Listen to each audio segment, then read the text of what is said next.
Batman. Watched it last night. I actually did a video last night of like a straight out the theater reaction in my car driving home. But just kind of looking at it, I kind of wanted to sleep on it more, think about this movie, and I'm kind of happy I did. I'm kind of happy that I just slept on this film. You know, it's a 3-hour long, pretty much epic Batman film. Yeah, I mean, I'm excited to talk about it. Yeah, it's Batman, directed by Matt Reeves, who helped one of my favorite trilogies of the last 10 years with the Planet of the Apes films. I think he did the last 2. I was excited to see, you know, him kind of take control of the Batman here for this one. Robert Pattinson, Zoe Kravitz, Jeffrey Wright, Andy Serkis, Colin Farrell, Paul Dano, a star-studded cast here for the Batman, and I love that it was a Batman detective film. I feel like the Batman could be easily a series, could be easily a TV show series. I think it would serve the Batman well if they ever did decide to do something like that. Because you know, I remember as a kid, you know, just kind of reading about Batman, and just one of the main reasons why Batman is one of my favorite hero stories and characters is mainly because of the villains. For you to have a good hero, you need to have some good villains, and I feel like Batman has the ultimate street villains, man. This is a straight up Batman movie from beginning to end, and that's something that I really thought was awesome and cool about this. Was it is a straight up Batman film. You hardly ever see Bruce Wayne. Now, I don't know if that's necessarily a positive or negative. I'm still trying to figure that part out, because first and foremost, I do like Robert Pattinson as Batman. I thought he was pretty great. But the thing is, we don't get enough time with him as Bruce Wayne. And I get it. He's 2 years in as far as where we're at in the movie. He's already 2 years in. He's kind of still trying to find his footing. He's investigating these murders that the Riddler is doing, and so they're trying to figure out, him and Commissioner Gordon are trying to figure it out. Commissioner Gordon is, you know, kind of like the middleman between the cops and Batman. He's built a friendship with him in a sense, and I actually like their partnership here in this film. It kind of does bring you back a little bit. Even the whole film as a whole, it kind of brings you back a little bit to Seven, the film Seven. It has that feeling, the darkness. It could have easily been a rated R film. It's a PG-13. It's a hard PG-13 film, but it could have easily been a rated R film. I have no issues with the PG-13. It's fine for me. But you can see where this movie could have just, you know, maybe pumped it up a little bit as far as the rated R. But yeah, no, it has that element to it. The Commissioner Gordon and Batman kind of working as a duo, investigating these crimes. I love that. I think it's so captivating when we're in the middle of that, and Batman's there with the police and just kind of looking at the crime scene, looking at everything. I think that's really cool, and I really enjoyed that aspect of it. Jeffrey Wright playing Commissioner Gordon, I thought was great. Again, Robert Pattinson as Batman, I thought was great too. I was really happy for him. Really happy for him that he's getting this break. You know, finally, you know, people are recognizing him as an actor, which is awesome. But again, I just don't know if it's a gripe of mine yet, or if I'm okay with it. The whole Bruce Wayne aspect of it. He's pretty much just this quiet, angry, depressed dude throughout the whole film. That is the Batman, that is Bruce in this film. It seems like there was never a difference between the two. When you watch other Batman films, you know there's a difference between the two.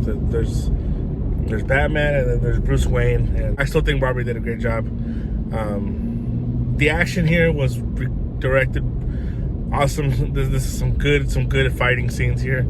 I thought it looked beautiful. The whole film looks beautiful. There's some amazing shots here, amazing shots that Matt Reeves does. It looks absolutely amazing. As long as the music, as well as the music here, the score is it's awesome. I was I wasn't worried about the music, but I was kind of wondering, what kind of music they use. You really have to separate yourself a little bit from, the great score that Hans Zimmer did in The Dark Knight, and even in the older Batman films, I thought were awesome. So what they did here, I thought was really cool. The specific song that you hear throughout the whole film, it's just it's haunting almost. Like, it's very dark. It just fits the film so nicely. Yeah, Zoe Kravitz as Catwoman, I thought did great. She's really she played a bigger part of the film than I thought. She kicks butt. She's really cool. I liked her a lot. Her and Batman's kind of back and forth is pretty cool. I thought they had good chemistry. I think the two standouts here, though,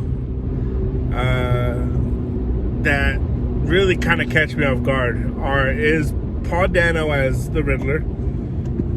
He's creepy, he's menacing, he is just a creepy villain, man, and he does such a great job. But Colin Farrell is this unrecognizable penguin, dude, and it's awesome to see. Every time he was on screen, it was just so fun just to see him the way he was, how he was.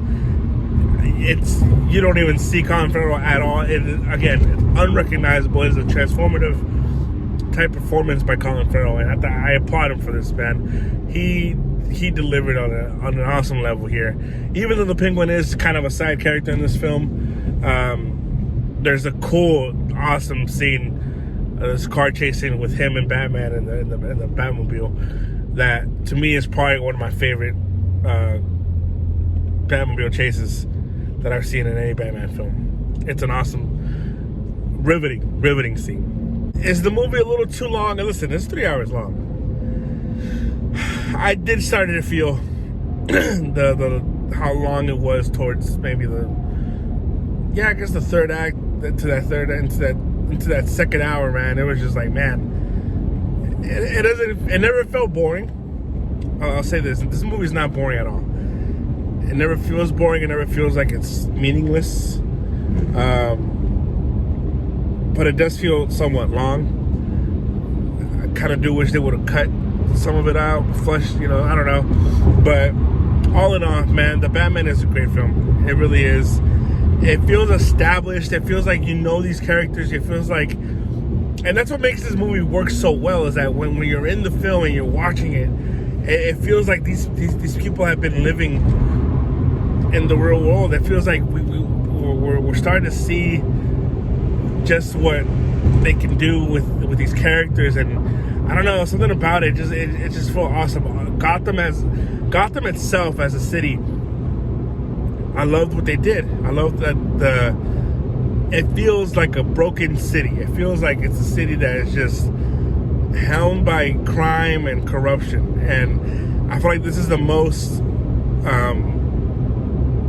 this is the best Gotham they've done in a Batman film. To me personally, I feel like this is the Gotham I've always kind of envisioned when they talk about how the crime and how bad it is. This is the Gotham that I kind of envisioned in my head, and I thought they did a pretty cool job with that. So yeah, I mean, this movie's dope, man. I really did enjoy it. I'd want to watch it again, kind of sit on it more. I hate scoring films sometimes, but I guess I have to. I gave The Dark Knight, to me, which is still my favorite Batman film. To me, it would be a 10 out of 10, even though it is probably like a 9 point. I forgot what I gave it. I forgot what I've given it. This to me, it's on the cusp, but I think I'll push it there. It's a 9 out of 10 film for me. It's great. The performances, there's no bad acting in this. It's just a tad bit long for my liking, and just the whole Bruce Wayne thing just kind of bothered me a little bit. I don't know why, I guess. It's just a personal thing. But other than that, man, yeah, I definitely recommend go watch it. Go watch The Batman in theaters now. Matt Reeves, awesome job. Awesome job all around. To the cast, the director, the Batman, awesome. Let me know what you guys think. Comment, like, subscribe. Let me know if my opinion sucks. Yeah. Peace.